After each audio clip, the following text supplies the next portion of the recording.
Hi, welcome to this last segment, the Focal Point AFR Talk, and Jeff just sending over what you're looking for there.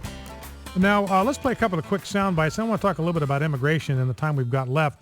You know, listen to clip 8. This is, let's play the Ted Cruz clip first. This is clip number 6. Sorry about that. The last excerpt from Ted Cruz in his speech at Liberty University yesterday.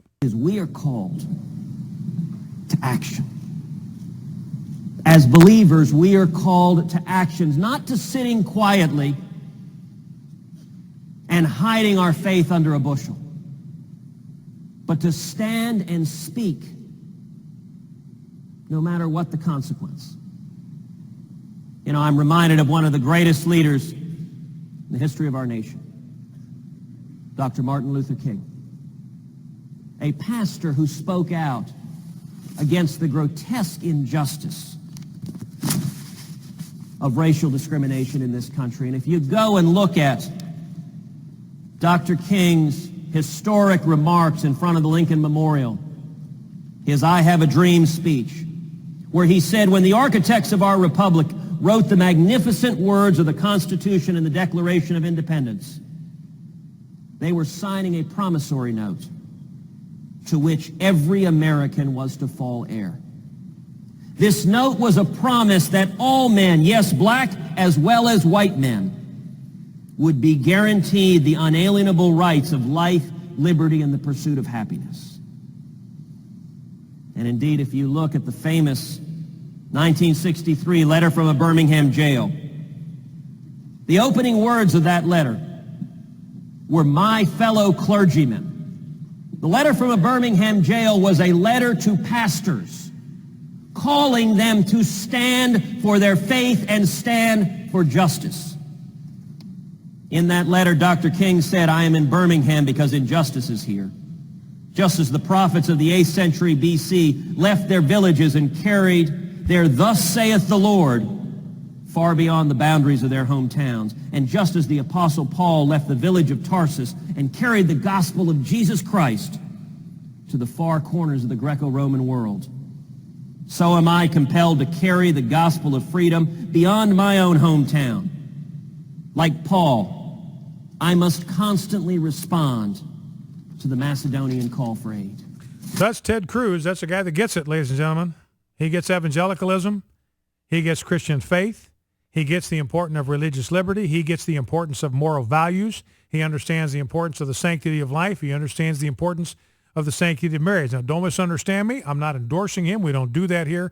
But I'm just saying, if evangelicals, just from an objective standpoint, if evangelicals are looking for a horse to back in 2016 who is unapologetic, uncompromising, strong in evangelical Christian faith, or just in Christian faith in general, I think they're going to want to take a really, really hard look at Ted Cruz. Now, I want to drop down to clip number 10, Rob. I want to talk just a little bit about the immigration issue. You know, and we had a caller yesterday talking about a professor, a political science professor, and former head of the Mexican-American Studies Center at the University of Texas, Arlington, by the name of Jose Angel Gutierrez. And, you know, he said some pretty shocking things. And so Jeff Reed, my producer, went and found out some of the stuff he said. Oh, by the way, Jeff, I forgot to bring you on for this. Open up your mic here just for a second. We were talking earlier in the show about TV programming and its kind of corrosive influence on American households. And you were reminding me on one of the breaks that it actually had kind of a saying in Hollywood. Yeah, well, I used to live in California, and we used to say that, there was a saying that went that Hollywood had the cleanest district in all of L.A., and that was because they take all their garbage and dump it in your living rooms every night. All right. Now, anyway, back to this Jose Angel Gutierrez, and this is a worldview that is shared by a lot of other immigration activists and amnesty proponents that are Hispanic and Latino. This is not about race. This is about legality. So I don't want to be misunderstood here. This is not about race. This is not about racism. This is about, if there's any racism here, it would be coming from those that want to ignore our sovereign boundaries of this land. And we'll talk about this at another point about the history of the Southwest and how it rightfully belongs to the United States. But here's what Jose Angel Gutierrez said, talking about Latinos. This is back in 2004. We are the future of America.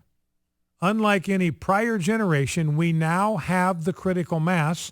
We are going to Latinize this country. Now, the point I want you to observe there, and again, I'm not saying this is true of all Hispanic immigrants to the United States, or even most of them.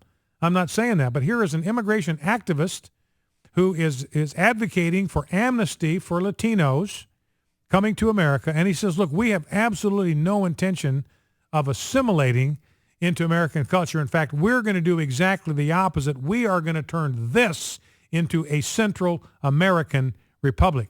You know, what he's saying is by the time we get done with the United States, it will be the United States of North America, the United States of Northern America. So that's, or of Northern Mexico, sorry, the United States of Northern Mexico. That is their clear agenda. I mean, he's saying it's just straight out. Gutierrez, according to the Kansas City Star, said people from Mexico, Central and South America are not immigrating to the United States. They are simply migrating because this land had been theirs. Hispanics should never put up with others telling them to go back where they came from, because to them, they are morally entitled to the sovereign territory of the United States. In 1995, when Gutierrez was in California, he said this, speaking of the Southwest California and the Southwestern United States, this is our homeland. We cannot, we will not, and we must not be made illegal in our own homeland. We are not immigrants that came from another country to another country. We are migrants free to travel the length and breadth of the Americas because we belong here. So again, this is the attitude of those in the Aslan movement, the Mecha movement, the La Raza movement. Remember, La Raza is a racist organization. La Raza means the race, and their slogan is everything for the race, nothing for those outside the race. So it's an explicitly racist movement to advance the cause of Hispanics in America. Now, he was the founder of an organization called the Mexican American Youth Organization back to this individual. We're talking about Jose Angel Gutierrez. And according to Texas Democratic Congressman Henry B. Gonzalez, he said this about the Mexican American Youth Organization, or MAYO, M-A-Y-O. MAYO styles itself the embodiment of good and the Anglo-American as the incarnation of evil. So it's very similar to the mindset that Barack Obama seems to have about the United States, that this is an inherently racist land. It's in our DNA.